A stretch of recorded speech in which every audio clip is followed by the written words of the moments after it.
Sir, Rahul Gandhi ने काफी गंभीर आरोप लगाए हैं अरुण जेटली के ऊपर, उसको लेकर आप क्या कहेंगे?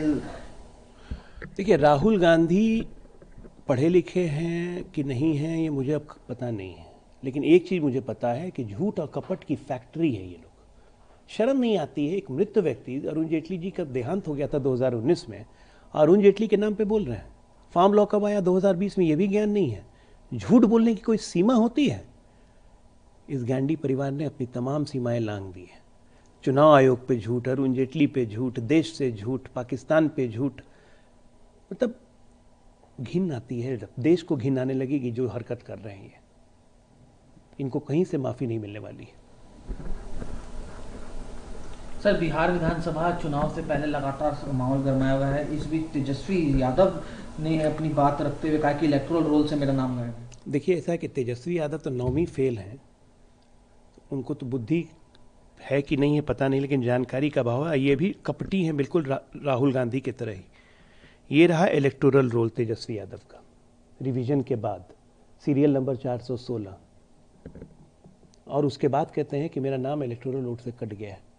ये झूठ और भ्रम फैलाने का बात नहीं है तो क्या है? देश में अव्यवस्था फैलाना चाहते हैं, चाहे तेजस्वी यादव बिहार में हो या राहुल गांधी देश में हो। ये लोग का झूठ पकड़ाते जाता है, ये बेशर्मों की तरह माफ़ी तक नहीं मांगते ये लोग।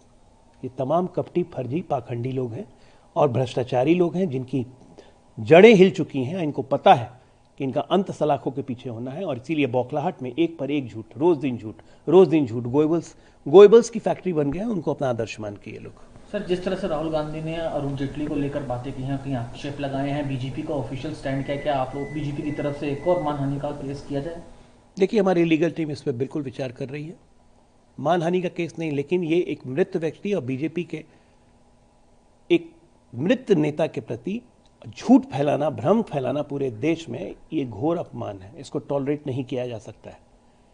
अरुण जेटली जी की मृत्यु 2019 में हो गई, या फार्म लॉ पे अरुण जेटली पे आरोप लगा रहे हैं आप, जो फार्म लॉ 2020 में आया। शर्म नहीं आती है? ये ऐसे ऐसे व्यक्ति लीडर ऑफ अपोजिशन बने हुए हैं। ये एलओपी नहीं है, ये लीडर ऑफ पाकिस्तान है। प्रधानमंत्री नरेंद्र मोदी का सर बयान अब थोड़ी देर पहले सामने उन्होंने कहा कि हर कोई समझता है कि पाकिस्तान अपसेट है, लेकिन कांग्रेस और समाजवादी पार्टी इस दुख दर्द को हैंडल नहीं कर पा रही, वो पाकिस्तान के साथ है। Pakistan is crying here, Congress and SP are crying, seeing the condition of terrorists, Congress is constantly insulting the valor of our forces. इसमें शक क्या है? कांग्रेस ने सेना का हमेशा अपमान किया, सेना को कभी सम्मान नहीं दिया। आर्मी चीफ गली का गुंडा है, हमारे सैनिकों को चीन पीट रहा है। ये किसके बयान थे? आर्मी को बुलेट प्रूफ जैकेट तक नहीं मुहैया करवा पाए थे जब ये सरकार में थे। रसद तक नहीं मिलती थी, खाने का सामान तक नहीं मिलता था सियाचिन ग्लेशियर पे जब ये सरकार में थे। ये हाल किया होता हमारे आर्म फोर्सेस का।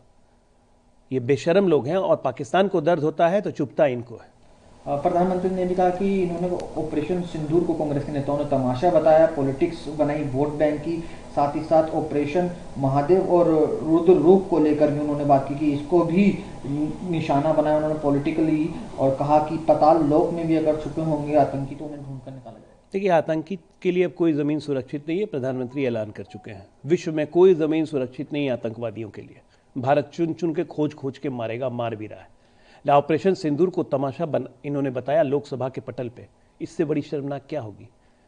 ये कहते हैं कि महादेव, ऑपरेशन महादेव का नाम आपने रखा है हिंदुओं को खुश करने के लिए। एक काम करते हैं, इनके हिसाब से चलें तो अगली बार ऑपरेशन हलाला रख लेंगे, है ना, या ऑपरेशन जिहाद रख लेंगे, तभी बड़ी खुश हो जाएंगे ये लोग। यही चलेगा इस देश में। सर, लीगल कॉन्क्लेव में राहुल गांधी ने आज ये भी कहा कि मैं राजा नहीं हूँ, राजा बनना भी नहीं चाहता, मैं राजा के कॉन्सेप्ट्स के अगेंस्ट हूँ। ये बात राहुल गांधी ने कही जब उनसे पूछा गया देश का राजा कैसा हो, राहुल गांधी जैसा, और नारे लगाए गए एनुअल कॉन्क्लेव में। जब नारे खुद लगवाते हैं और खुद ही उसको कॉन्ट्रडिक्ट करते हैं, नारे कैसे लगते हैं? बिना लीडर की इच्छा के। राजा कैसा होता है ये तो ये राजशाही 61 साल भोग चुके हैं ये परिवार। इमरजेंसी राजा ही लगाता है, 1-1 लाख लोगों को बंद कर देता है जेल में, राजा ही करता है।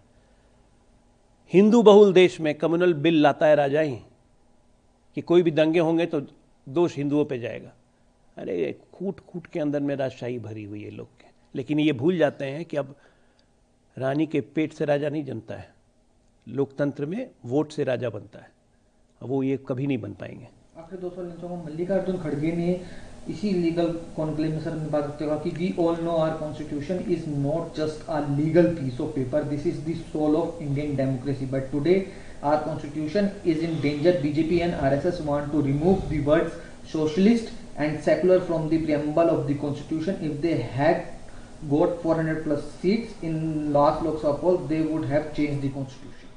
देखिए, मल्लिकार्जुन खड़गे, राहुल गांधी, वो सब एक ही थाली के चट्टे बट्टे हैं ये लोग. इनको संविधान की कितनी इज्जत है कि संवैधानिक संस्थाओं पे हमला करते हैं. चुनाव आयोग को तो किसी लायक नहीं छोड़ा, एटम बम गिराते हैं चुनाव आयोग पे ये लोग. कभी सुना था लीडर ऑपोजिशन चुनाव आयोग पे एटम बम गिराएगा? कहेगा चुनाव आयोग कहीं देश में नहीं रहेगा. और ये कहते हैं कि हम संविधान मानते हैं. सुप्रीम कोर्ट का निर्णय आने दीजिए. पहले भी सुप्रीम कोर्ट को गाली दे चुके हैं, सुप्रीम कोर्ट के जजों की निष्ठता पे सवाल उठा चुके हैं राहुल गांधी. अभी जब निर्णय आएगा वापस सुप्रीम कोर्ट पे भी अटैक करेंगे. इनको न संविधान की चिंता है, न संवैधानिक संस्थाओं की चिंता है, न संवैधानिक मूल्यों की चिंता है. तेजस्वी का सर एक और बयान आया, उन्होंने कहा है कि हर एक विधानसभा में से 20-30 हजार मतदाताओं के नामों को हटाया गया है. लगभग 65 लाख मतदाताओं के नाम को हटाया गया, यानी कि 8.5% वोटर्स के नेम हटाए गए हैं. इलेक्शन कमीशन के द्वारा इसको लेकर एडवर्टाइजमेंट भी की गई. It is used to mention that so many people have shifted, so many people are deceased and so many people duplicate him, but in the list provided by us election commission they have cleverly not given the address of any voter, no booth number, no epic number, so that we cannot find out whose names have been removed. देखिए, मैं इसलिए कहता हूँ पढ़ना लिखना बहुत ज़रूरी है. 9वीं फेल को ज़्यादा गणित नहीं आती है. 65 लाख कितने हुए? 7 करोड़ 90 लाख में अगर 65 लाख मतदाता हटाए गए तो कितने हुए? 1% से भी कम, जो कि चुनाव आयोग कह रहा है. ये कह रहे हैं कि 8% वोट हटा दिए गए. अरे तेजस्वी बाबा, थोड़ा पढ़ लिख लिया करो. कभी बोलते हो मेरा नाम काट दिया, आपका नाम मैंने दिखा दिया, 416 नंबर. 416 गलत है, 420 पे होना चाहिए था आपको.